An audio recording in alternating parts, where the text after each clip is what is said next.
La hora de Maquiavelo. Si vos vas al casino y perdés plata, Sí. digo, ¿cuál es el reclamo? Si vos sabías que, digamos, tenía esas características. Es decir, entonces es muy interesante que aquellos que participaron en ello, no solo que lo hicieron voluntariamente, es un problema entre privados, porque acá el Estado no juega ningún rol.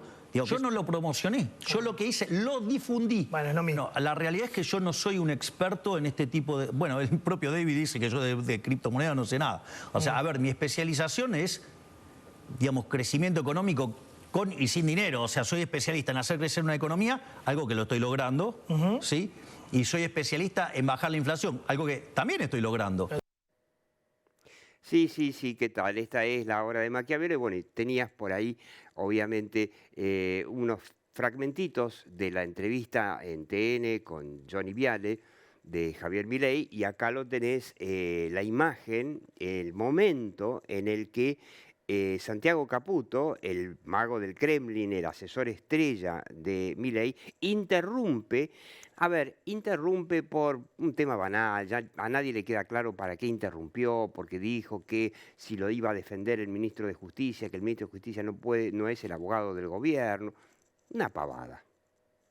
Pero, obviamente, la viralidad que obtuvo esa irrupción del mago del Kremlin, al que ya no le quedan muchos conejos, evidentemente, para sacar de la galera, generó un agravamiento de la crisis. Y nosotros en la hora de Maquiavelo te dijimos varias veces, sobre todo porque todas las crisis son así y porque Javier Milei se metió en muchas crisis en lo que va de su gobierno, pero ninguna es tan grave por el impacto en la opinión pública como esta, como la de la criptomoneda o meme coin o shitcoin Libra.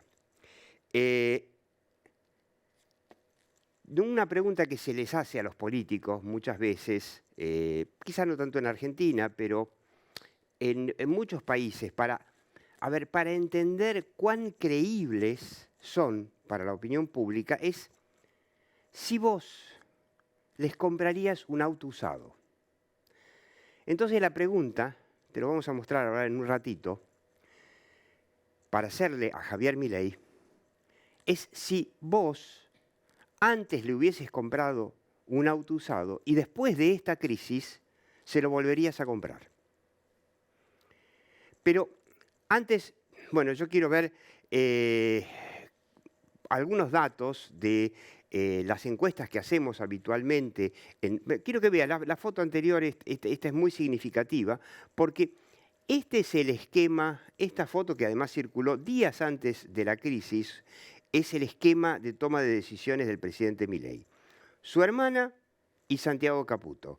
Y Santiago Caputo, evidentemente lo dijimos acá muchas veces en la hora de Maquiavelo, podés repasarlo. Santiago Caputo es un genio de la comunicación de campaña electoral, como lo era también en su momento Jaime Durán Barba, cuando ganó Mauricio Macri. Un genio de comunicación de campaña. Pero, ¿qué pasa?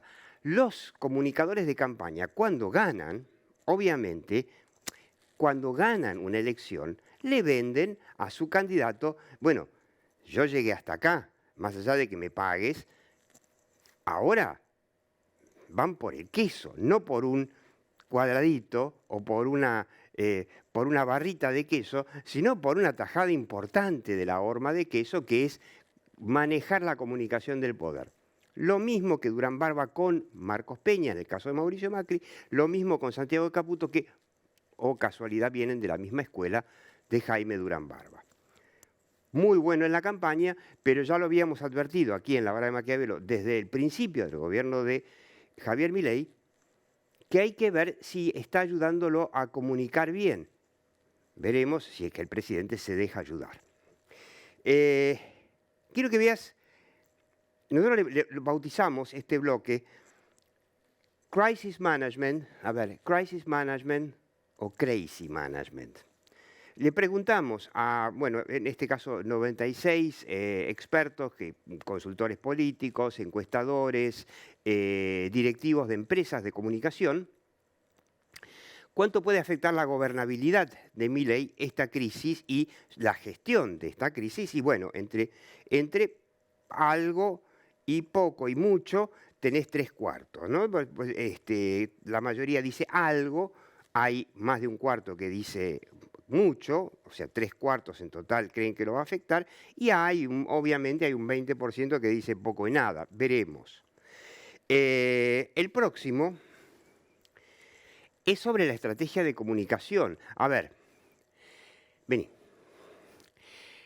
La entrevista con Johnny Viale en TN, que fue una entrevista en principio buena hasta que interrumpió Santiago Caputo, fracasó no solamente por la anécdota de la interrupción, que por supuesto fue muy grave y desnudó y puso en evidencia y puso, de alguna forma expuso de una manera muy negativa al presidente como una especie de marioneta manejada por el mago del Kremlin, ¿no? Eso fue muy negativo. Pero más allá de eso, el problema fue toda la argumentación todo el libreto que le generó el mago del Kremlin, que es el mismo que había escrito una semana antes o 10 días antes el discurso de Davos, del que hablamos en el programa pasado. Te propongo que lo repases.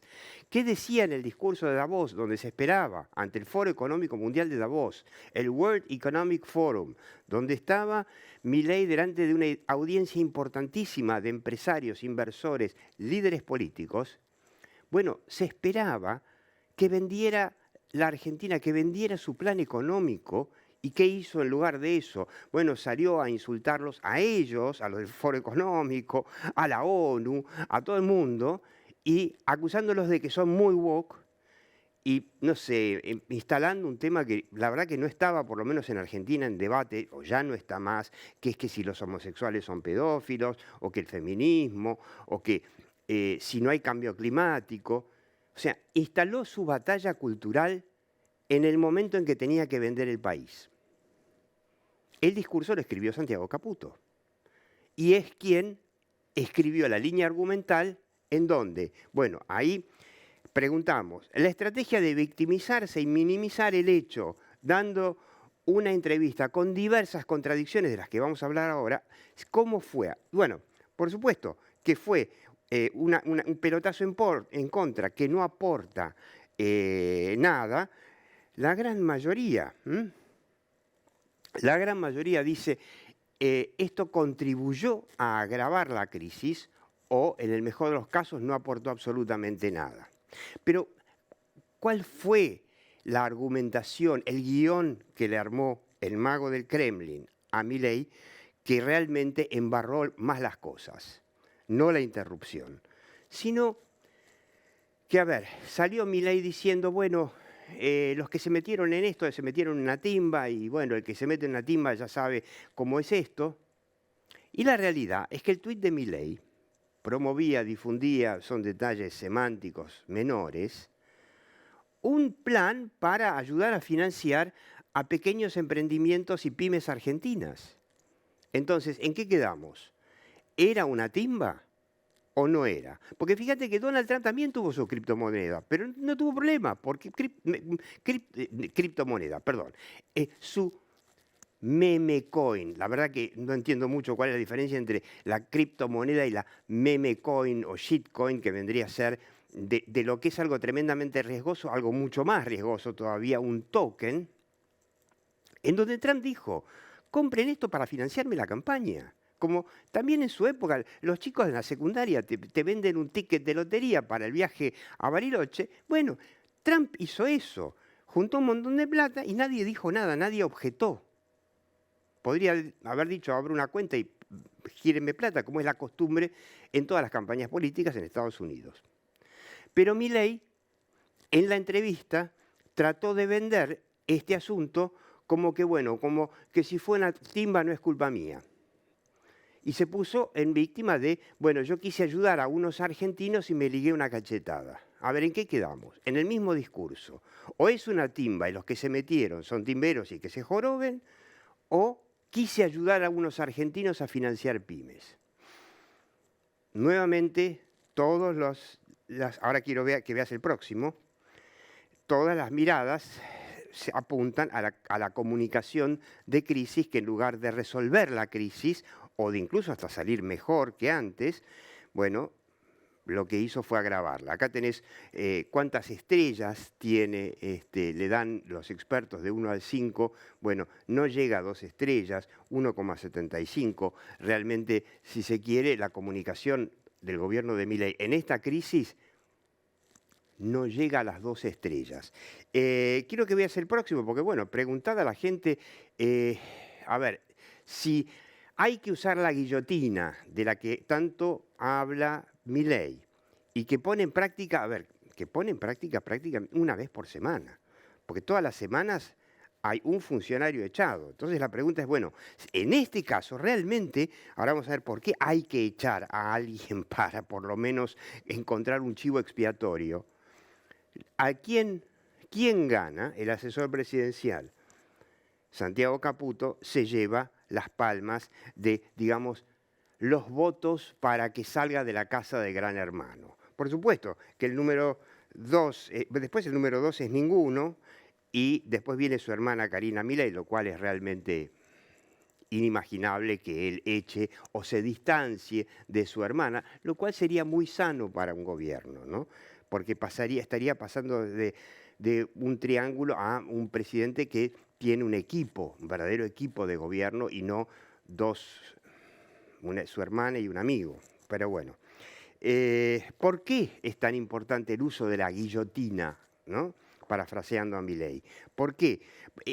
A ver, para lograr cortar la crisis es importante porque puede ser imprescindible o una ayuda para cortarla para la mayoría de los expertos.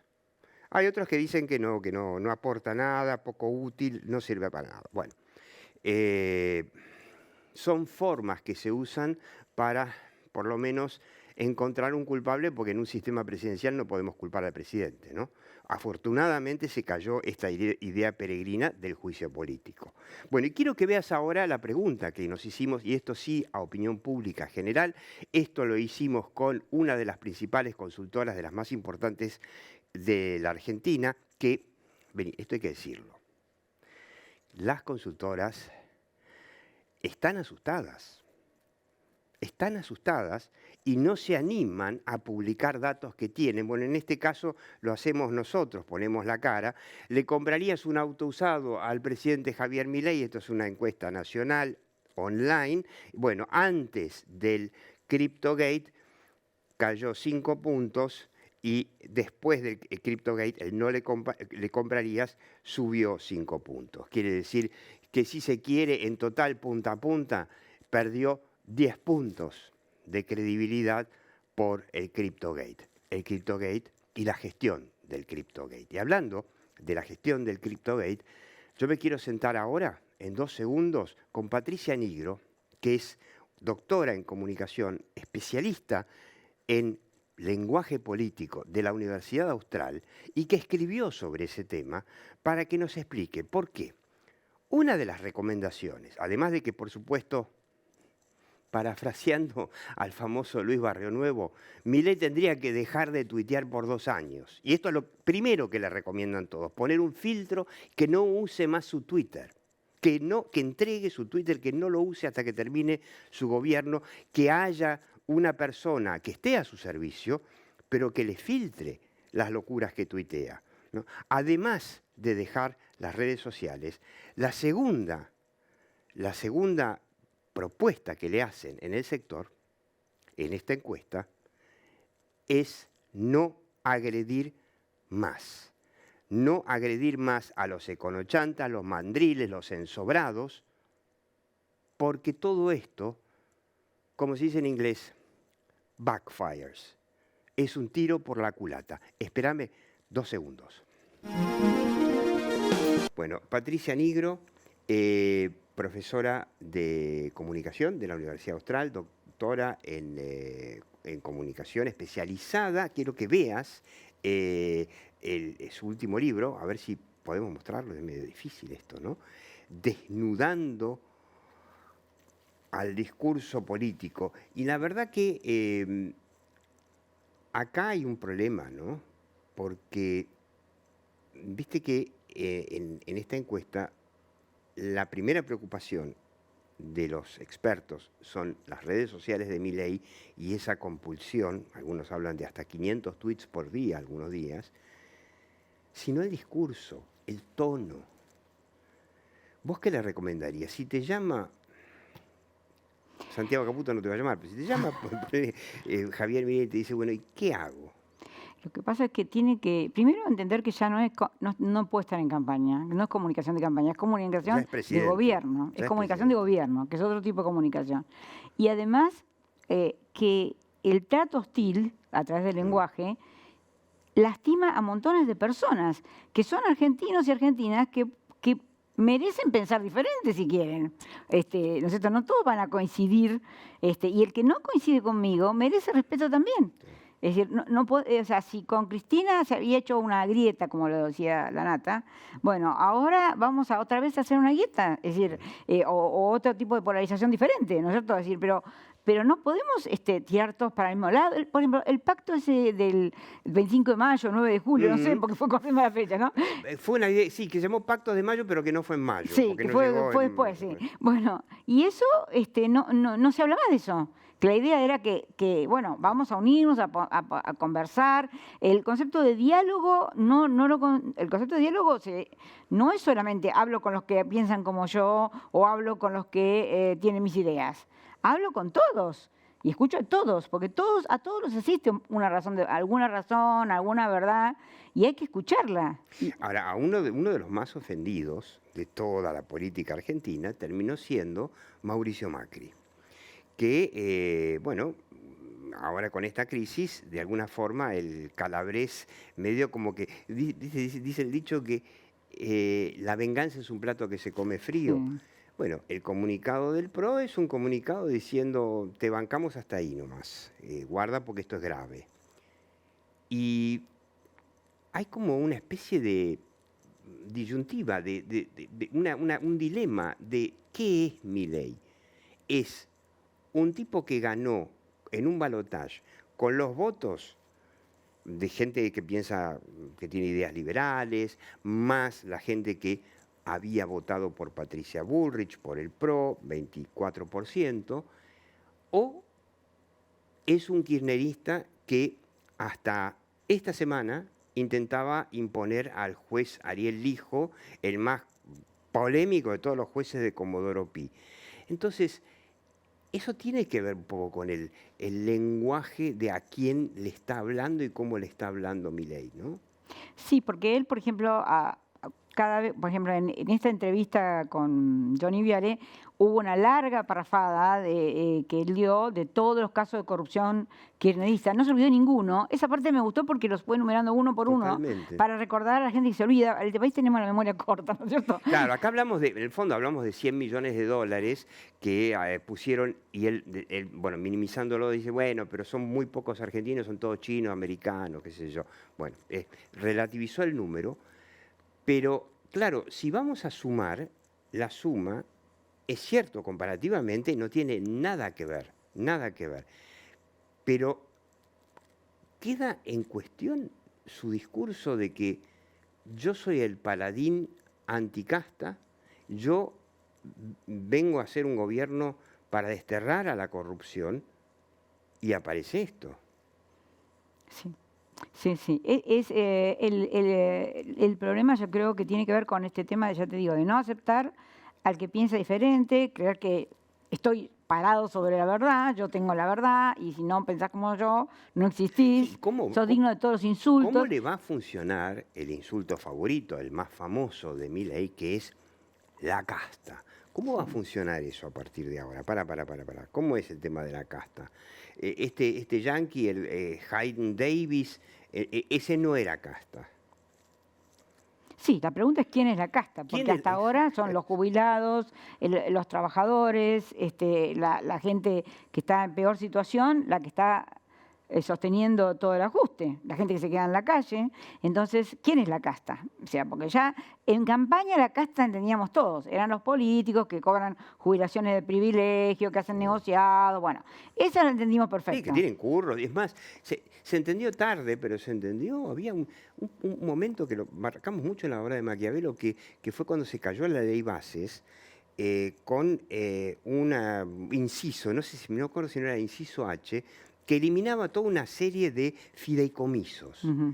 Y la verdad que nadie entendía, los periodistas tampoco entendían por qué eso se había caído. Y después, a posteriori, ya tarde, Milei fue explicando, no, lo que pasa es que esos fideicomisos son pozos ciegos donde la política se llevaba millones y millones de dólares todos los años y eso lo quería cortar.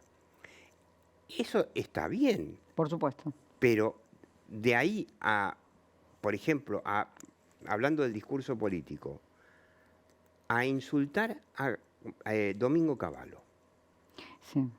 Fracasado, mandril. Primero era el mejor ministro de la historia. Que fue el mejor ministro de toda la historia. Sí. Pasó para el otro extremo, ¿no? Es creíble. Ese lenguaje agresivo, ¿es creíble para la gente? No, yo creo que incluso a los mismos, ¿qué es lo que está pasando en Estados Unidos ahora con los republicanos? Que sienten que Trump los usó, ¿no es cierto? Es decir, porque Trump no sé si es republicano, no sé si es nada, más que trumpista. Entonces ahí hay un tema que también en muchos, ahora con esto de Zelensky, que estaba siguiendo los noticieros, que son senadores, tienen un resto de conciencia moral y dicen, no podemos decir que la guerra la empezó Zelensky. Claro, acá hay una pregunta de qué van a hacer, esa es la pregunta de fondo, ¿no? Saliendo de Argentina, ¿qué van a hacer los republicanos con su presidente? Porque los demócratas queda claro, pero los republicanos que acompañaron en Estados Unidos siempre una línea argumental de Estados Unidos es el líder del mundo occidental, procapitalista, defiende democracias liberales, por lo menos en los últimos 30, 40 años. Y ahora Trump sorprende a todo el mundo y a los propios republicanos diciendo que mi alianza es con Putin, con Rusia. Ahora resulta que Ucrania invadió Rusia, no Rusia-Ucrania, y a Europa le vamos a poner vamos a hacer prácticamente una guerra con Europa. Hay que digerir eso, ¿no? Ahí hay un problema con el discurso autoritario, ¿no? Es decir, el discurso autoritario, tanto en el caso de Trump como Milei o con cualquier otro líder autoritario, tergiversa los hechos históricos. Claro. Entonces, el que no vivió esa época, por eso los jóvenes por ahí... ¿no? Claro, bueno, también. Cristina inventó una nueva década de los 70, la recreó totalmente. Ella lo llamaba la década ganada y que en los 70 fueron unos pobres luchadores de la libertad que luchaban contra los militares. Y ella estaba en Tierra del Fuego, en Río Gallegos haciendo plata con el estudio, sí, así con el estudio jurídico, pero bueno. Con ella ya hemos tenido hay muchas estrategias que, por ejemplo, que la culpa la tiene el otro, pero como que Cristina es previsible, uno imagina lo que puede venir de ella. Uno no espera otra cosa. Sí, espera lo que viene. Y el otro tema también es este tema del lenguaje con un vocabulario, iba a decir execrable, pero suena muy, muy erudito. Sí, muy soez. Claro, porque soez, muchas malas palabras. Y él dice esas cosas, a mí me llama mucha atención porque el periodista que habla con él, en este caso era Johnny Viale, pero lo he escuchado en algunos otros también, lo tratan de voz y dicen malas palabras y todo al presidente de la Nación.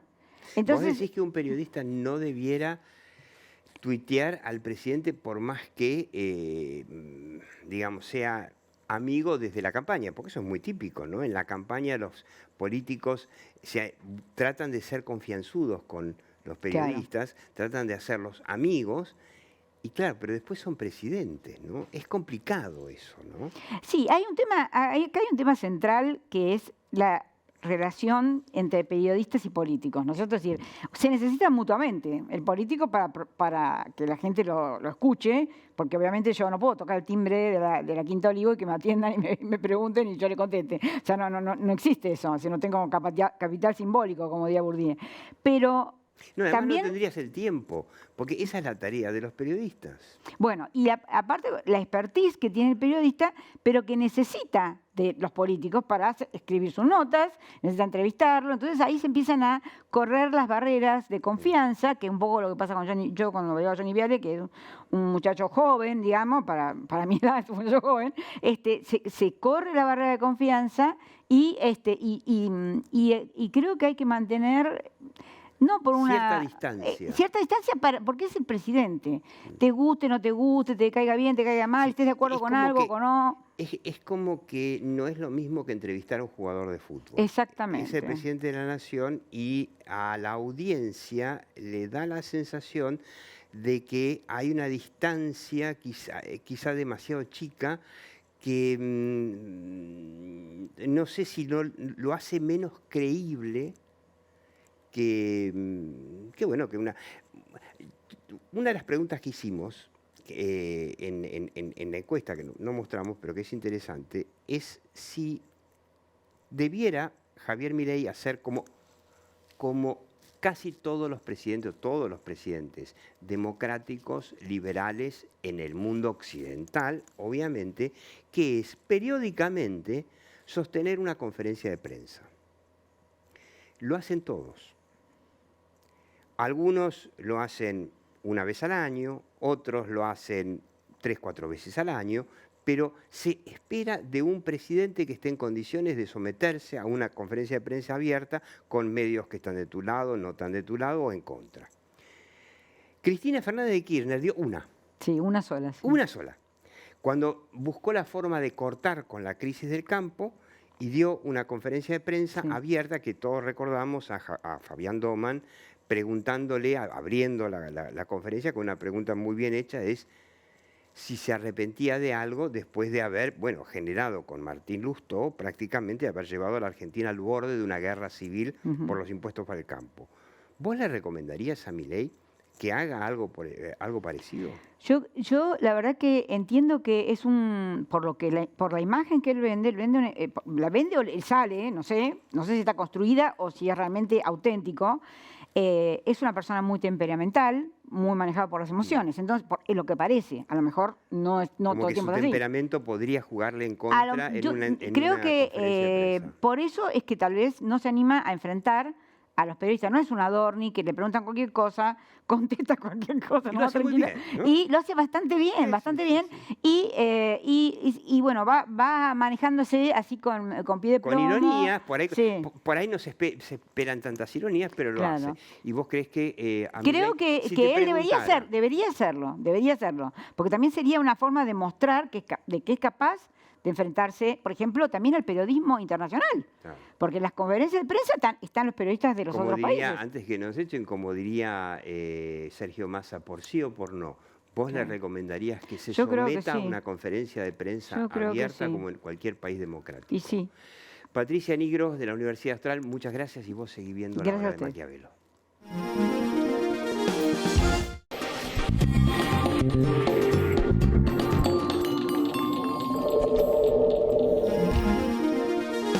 Hola, soy el McDonald's del Obelisco.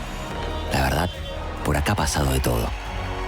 Pero cuando pasan cosas lindas de verdad. Silfa, los laboratorios argentinos, industria estratégica.